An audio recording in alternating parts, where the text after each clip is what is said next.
Santa Claus is coming to town. Woo! There's something about holiday books that makes us want to return to the same stories year after year. After reading Good Spirits, we found ourselves thinking less about the plot and more about the feeling. In today's episode, we're talking about our first holiday book experience, what we think defines a Christmas classic, and why nostalgia plays a huge role in the way we read this time of year. We'll share our favorite holiday comfort reads across books, TV, and movies, debate a naughty or nice list for bookish habits, and this is guaranteed to be a cozy, opinionated, and very on-brand episode. Let's get into it. Okay, so we're going to start off with a book that Em and I just read called Good Spirits by B.K. Borison. This book was highly anticipated for me, pour moi, because I am a massive B.K. Borison fan after reading her book First Time Caller. And let me tell you, for me, this book did not disappoint. I have never read B.K. Borison. All I've heard is Cassie hype it up to the nth degree. And then also, every single person across Book Talk and Bookstagram was reading this book for their book club this December. Mm-hmm. And so I think I went in with way too high of expectations. It should also be said that neither Emily or I are holiday book readers. Neither. I think this is my first holiday book that I think I've ever read, and I think it might be yours too. Is that right? I don't know if the ACOTAR holiday novella counts. No, it absolutely does not. No, this is absolutely the first Christmas themed romance, cozy read I've ever read. Yeah, so I feel like the expectations already were kind of inflated because of that. And then again, I love this author. So I feel like I was just ready for this to be a slam dunk. And honestly, I really enjoyed it. We need to talk about something. You know, she has another book that's also a Christmas book called Love Light Farms. Yes. And people love that one. Then how do you decide which one you're supposed to be reading? Interesting. So the Love Light Farms plot sounded great, but it did kind of just sound like an average Hallmark movie, which is fine. I think there's a lot of people that love that, and we'll get into that later. But I think for me, Good Spirits, the plot sounded more interesting, like being a paranormal romance and all of the things about it. I don't know, it just really intrigued me.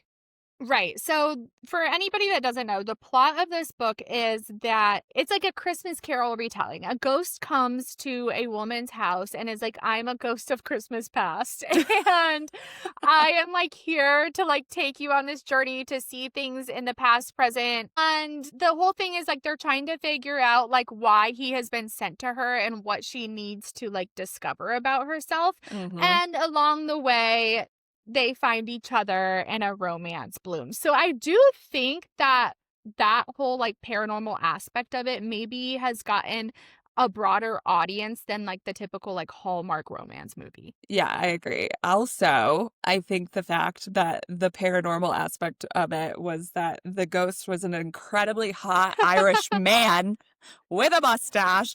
Tell me something that you are going to be sluttier for. I will literally wait. Every part of this book that he was in, I was like, oh my God. Yeah. Can this man haunt me pronto? We still have time. They made him incredibly hot. And I actually did come out of this book with a lot more questions about ghosts than about Christmas.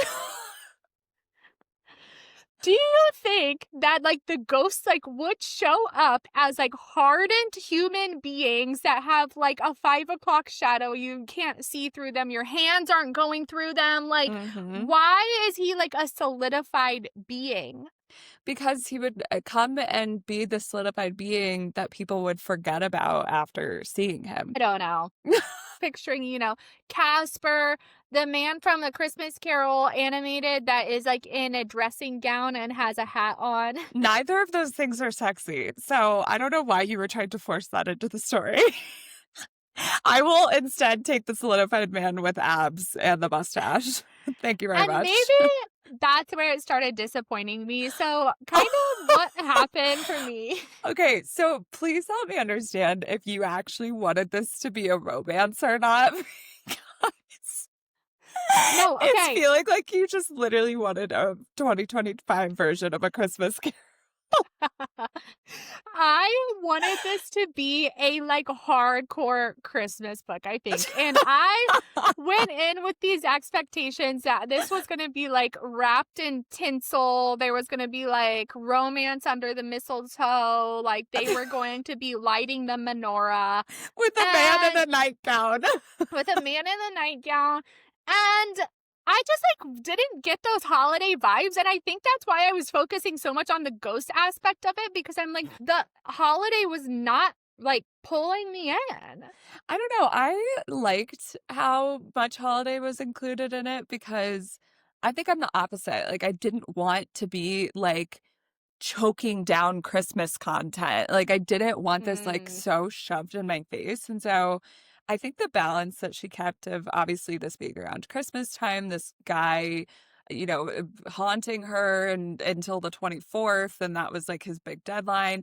And then the FMC is very holiday. Like she's a Christmas addict. She is obsessed with like Christmas PJs, with dressing herself up in a very like festive way. She's addicted to candy canes. Like candy canes are like her like comfort meal. So there were just like so many aspects of her that were also very festive and very holiday. And she also owns this antique shop, which I thought was very cute. And that's like all decorated for the holidays too. So I felt like it was in there in a nicely balanced way, at least. Yeah, I definitely agree with everything you said, which is why, like, I think I didn't enjoy it because of my level of expectation. Okay, here's my Like, question.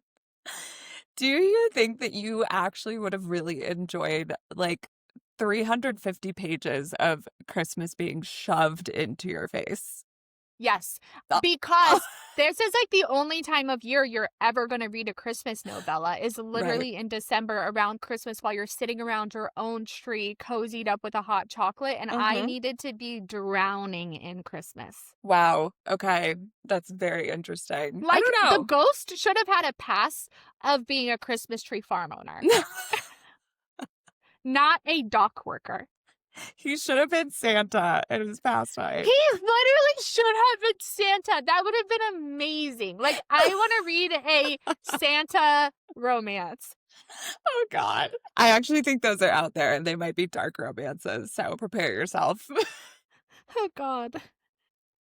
Yeah, I don't know. I think it was like for me, for like a first ever holiday romance. And again, I really like this author. I think I really like her writing style. I think I really like how she writes romances. Like she does, in my opinion, a very good job of building up the actual like underlying things of these romances that I think often get glossed over and I think often get like really rushed into. And so I feel like once you get the payoff, it's like really beautiful and I really appreciate it. I do think she wrote the romance well. I agree with you. But did you know that some people are saying this is like a 2 chili pepper spice book, and I don't think so. Yeah, I don't think so either. I would maybe give it like a 1.5 though. I would give it a 1, and, it was actually the spicy scene that gave me the Christmas I was looking for, because do you Oh, remember when he orgasmed and snowflakes fell from the oh ceiling? yeah, I I was loved like, that. He made a "This is snow exactly what globe. I was looking for." Yeah. I want to be inside a snow globe while having sexual relations during Christmas. So would you then recommend this as someone's first holiday romance, knowing that maybe you are in an interesting group of people that are literally trying to have every Christmas element forced into a book? I actually think that a bunch of book clubs that are reading this right now are going to come away disappointed, and I just don't think that this should be the first holiday book that they read.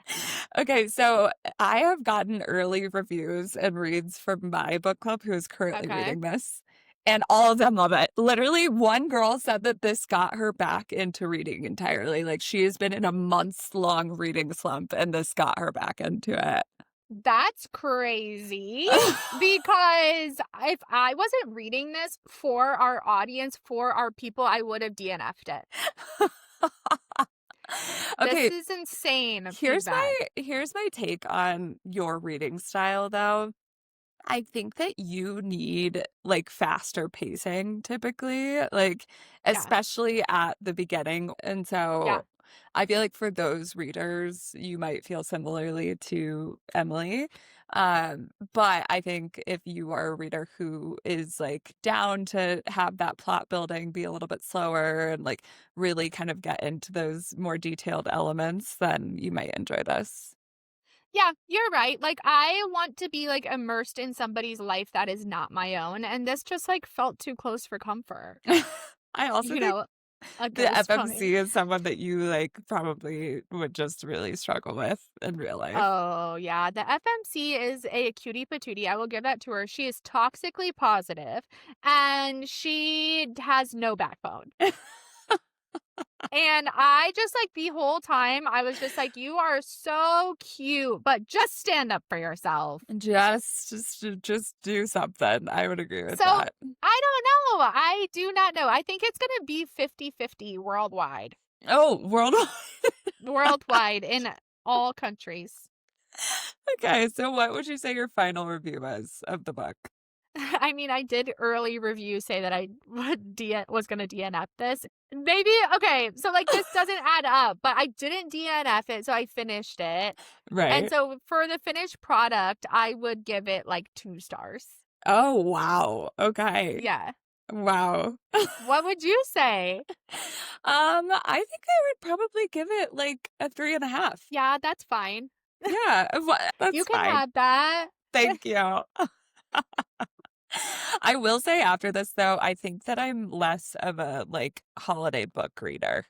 Yeah, I have 0 desire to read another holiday book right now. Yeah, like, I feel like a lot of my holiday things are better on the screen potentially than in a book. Yeah. The other reason that I probably struggle with the holiday books is that I love a just, like, classic Christmas anything, like old Christmas music, old Christmas movies, like, all of Mhm. these things, like, I just love the classics, Yeah. and I've been thinking about this since reading this, like, why are we all so obsessed with the classics and, like, why is it so hard to get on board with the contemporary stuff? I And, know. like, what is the formula to create a classic realistically? Because that's what Mariah did with All I Want for Christmas Is You. So, like, it just makes me wonder what is the formula to create a classic, like, something that is going to last, Do and you know what I think it is? what? Inspiration, like, inspiring. Like, you have to, like I was just thinking about, like, the movie Elf. Like, that Mm, came out in, like, the yeah, 2000s, and, like, what popular holiday movie had, like, hit the town, like, 10 years before that? Like, right. since Home Alone, when was the last, like, holiday movie we got? And Yeah.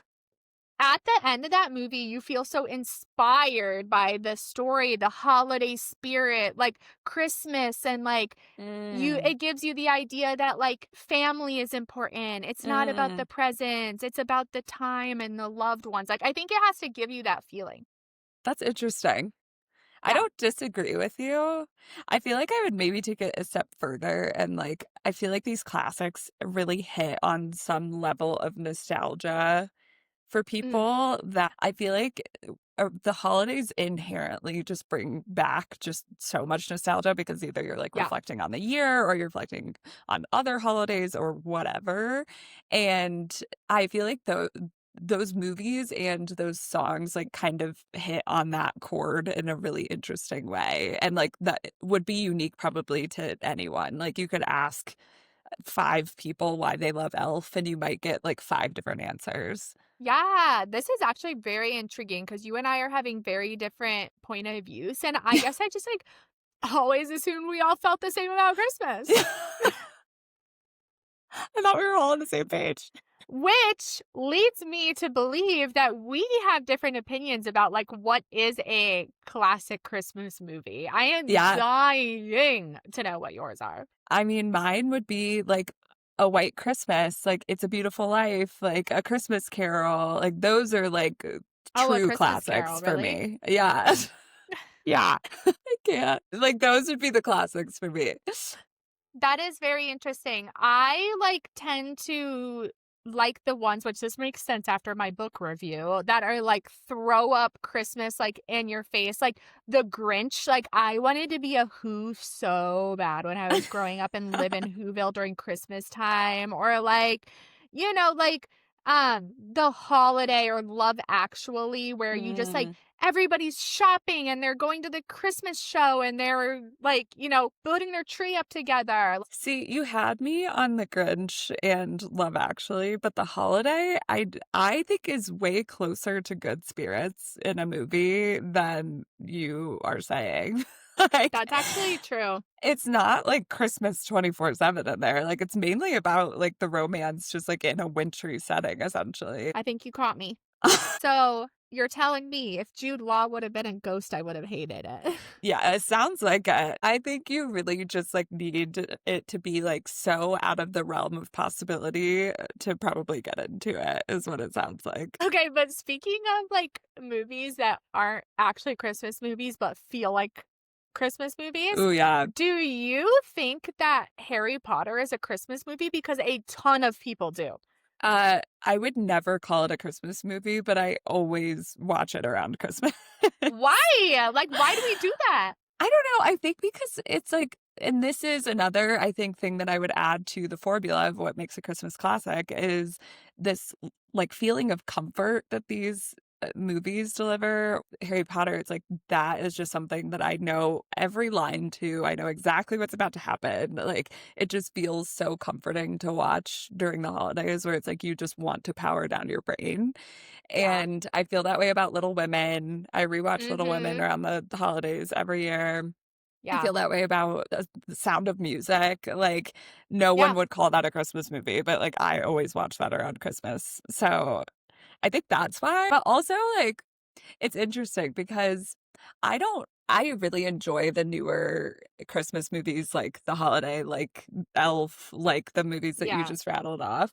But I hate Hallmark movies. Like, I actually despise them with such a burning hate that I can't even describe. Okay, I also dislike Hallmark made by Hallmark movies, Mm, but in recent years, Netflix has been like making Hallmarky yeah, movies. Do you know what I mean? yes. And I And watch they're none of actually them. good. I They're don't like actually them. good. I watched the one with Vanessa Hudgens, what was that one? Oh my God, that is an all-star movie. I hated The that movie. Princess Swap or Oh my something God, like I that. hated every minute of that Oh movie. my God. It was like giving me the vibes of like the Princess Diaries. I was like, I've been looking for this. No, please, Yeah. please do not taint the Princess Diaries with this, with the Princess Switch. But then there was another movie that came out called Champagne Problems this year Yeah. that I watched, and it had a similar thing to the Princess Swap. Like, it's an all-American girl, overworked, overshadowed, and she goes to Europe to some cute Christmas town that has a Christmas village. It's snowing, it's perfect, and she finds love. Like, it's cute. Come on. Not on board. I'm sorry. It's like, I think it goes away from that Christmas classic formula because they like do the same script over and over again. It's so like rinse and repeat to me where I'm like, Yeah. none of this is giving me like a unique story But the whatsoever. rinse and repeat to me is like that comfort that you're talking about, because like you never like are expecting to have a bad ending. It's always a happy ending. Mm. Like you know what to expect. There's no jump scares happening. Yeah, which Like, is maybe why people like these holiday books and like holiday novellas. yeah, Because it's maybe. probably a similar formula. Okay, so what do we think final formula of a Christmas classic is? What would you say? It's comfort, nostalgia, Christmas inspiration, family. Mm. Anything else? Me trying to do the math, the equation of a Christmas classic in my head right now is not computing. I really think it's comfort. I now see what's happening at Warner Brothers Studios when they're trying to desperately make the next Christmas classic. It's hard. I I think Emily just gave us a loose formula there, but we're gonna take it. You All guys right. know. So, since we know that Emily loves Santa after this Oh, episode, yeah. we are going to be putting some things on the naughty and nice list from Yeah, so 2025. we're gonna do a Okay. bookish naughty and nice list. This is good for you since you hate Hallmarky. Okay. What do you think about a fake dating at a holiday event? Oh my God. Cole, give that No! naughty list. No! Have you seen the movie Holiday with Emma Roberts? No. Oh my Oh, God. it's so good. She like has to find a fake date for the holidays and she like hires him for like, like Halloween to New Year's or something and she takes him to all the family events. No, I don't like that. The holidays are too sacred. Why are you fake dating during your family Christmas? Because people's families are disappointed in them. Because they can't come home unless they have a man on their hands. Cole, give him Cole, left and right. Fine. Okay. Since you almost DNF'd this book, I have to imagine Yeah. I know your answer to this, but DNFing. Nice list. Like, I I agree. actually used to not believe in DNFing because I was like, you shouldn't be reading books you don't like to begin with. And I think you should be able to tell from the back of the book. Wow. Cutthroat. Yeah, screw you, readers. Yeah. You better know after you read 3 paragraphs on the back. Or else. So now in 2025, I'm a modern woman and I believe in DNFing. I agree. I think that DNFing is a form of self-care. I will say that. Yeah. Like, you don't have to force yourself into something that you are really not enjoying. There's only so much time in your life. So don't spend it reading books that you hate. 100%. Now, I've got one for you that I'm very interested on your take. Okay. What do you think about sexy holiday smut? Is there a place for Oh, it? nice list for sure. Are you kidding? Really? Yes. I thought you would say that it would take like the nostalgia out of Christmas. No, absolutely not. I mean, I think like when you're feeling happy and cozy and warm and fuzzy and you're reflective and you're, thinking about all the good things in your life, like Mm-hmm. inherently that would ideally lead to some really good, intense moments of love. Penetration. What Correct. do you think? In your childhood bedroom. Like, come on. Yes. Yeah. I was just about to say, what do you think the kink is in holiday smut? And it's definitely having sex in your in your childhood bedroom. 1000%. After someone just gifted you this like beautiful, thoughtful gift that like you literally would never even think of yourself, but like they just know you so well. And you're like, oh my God, we got to go to my twin Yeah. bed immediately. You just saw your 97-year-old grandma for the last time and your boyfriend like kissed her on the cheek. And you're like, I'm taking him upstairs immediately under my Lizzie McGuire poster. That is not where I would have gone. Family, inspiration. It's all part of the formula. But the half dead grandma. Family. Oh my God. Okay. Okay, I'm interested in your take on this one. Yeah. Reading multiple books at one time. Naughty list. Stop it. I don't get it. You guys I don't get it all either. like, I don't know. Is it the ADD? But Cassie, you have ADD sometimes. Like, I do is all that the what time. it is? I don't know because I think that would make my ADD way worse because I wouldn't be able to like pay attention to one thing and then I wouldn't know what was going on in any of the books that I was reading. Like, they all must have amazing memories because I don't know how to context switch. Like, No. imagine I'm reading this at the same time I'm reading The Ascended and I'm trying to keep up with like a ghost that's coming snowflakes and then I have to go back to like a deadly trial. No. Like I also think that you and I are like very like we like to be immersed in the story and we like to just be so thrown into the book and into the plot and into the characters that like I don't think that I could ever authentically do that while also trying to do that with like 2 other books at the same time. Yeah, listeners, please comment how you do this. I know some of you do like audiobook and then like physical, but also don't Even understand that. that. So please just give us a dissertation in the comments. Help. Help us out. Okay.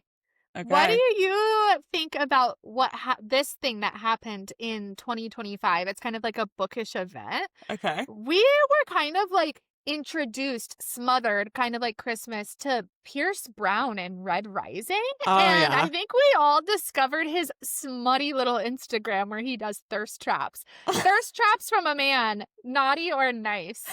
Is it a man or is it Pierce Brown specifically? Both. You Uh, can do both. okay. Thirst traps from a man are no, just absolutely not. Like full bags and bags of clothes or of coal. Like, get out of here. From Pierce Brown, I'm gonna say like that's like naughty. Like, ooh. Oh. Like, oh, you're very naughty, Pierce. Is it better But because I'm he's not like giving an him coal for that. is it better because he's like an intellectual and you're like, I know you have the 100%. brain too? Yeah, because also his thirst traps aren't like him like at the gym or whatever. It's like literally him Yeah. like gardening or like in his library that he has at home and he's like looking through his stacks of books or like he's going through his records to like see what he wants to play in that moment. It's like Yeah. very like artistic. And so I don't know. I'm like those are more emotional thirst traps where women are probably like, ooh, Yeah. Listen up, men. this We man just could gave cook you me dinner. the formula to thirst Mhm. trap your ladies.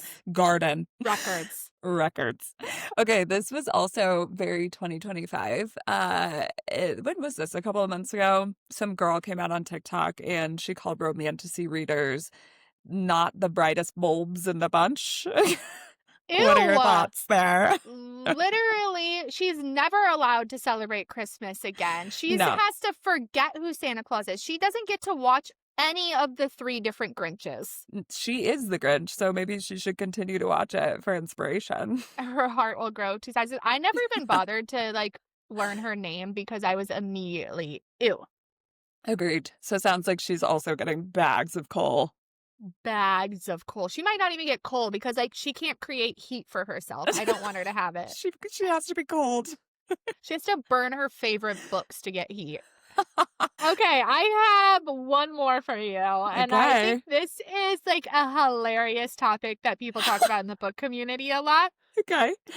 What do you think, naughty or nice, about people calling a book enemies to lovers when they have like one disagreement at the beginning? Oh, definitely naughty. I got slapped on the wrist about this, by the way. And when I called Fourth Wing enemies to lovers, and I think literally you yelled at me over that. And I was like, well, okay. No, but for real, like I think for it to be a real enemies to lovers, like people need to read The Cruel Prince by Yeah. Holly Black, or they need to read like Zodiac Academy. Like these people were actually like ruining their future lovers' lives before they fell in love. No, that's so fair. And I do feel like I have not gotten the full exposure to like people actually putting death threats on the person that's about to become their lover. So that's a 2026 resolution.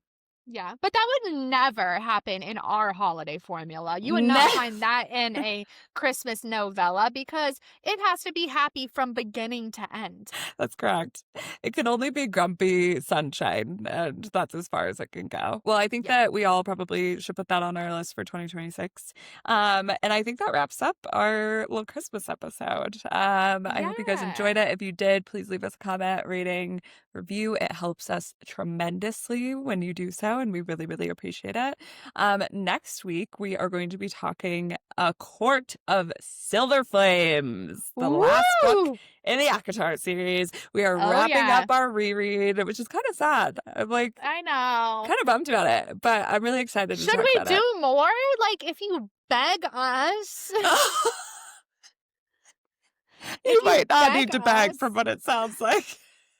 if you beg me, I will continue rereading Sarah J. Maas's The universe. year of 2025 was the year that Emily became addicted to rereading. So It's true. there we go. We will be recapping the book. We're going to be talking about our reactions, what our predictions are for ACOTAR 6. We're going to give our final review on not just the book, but also the series. So you won't want to miss it. And we hope you have a beautiful holiday season.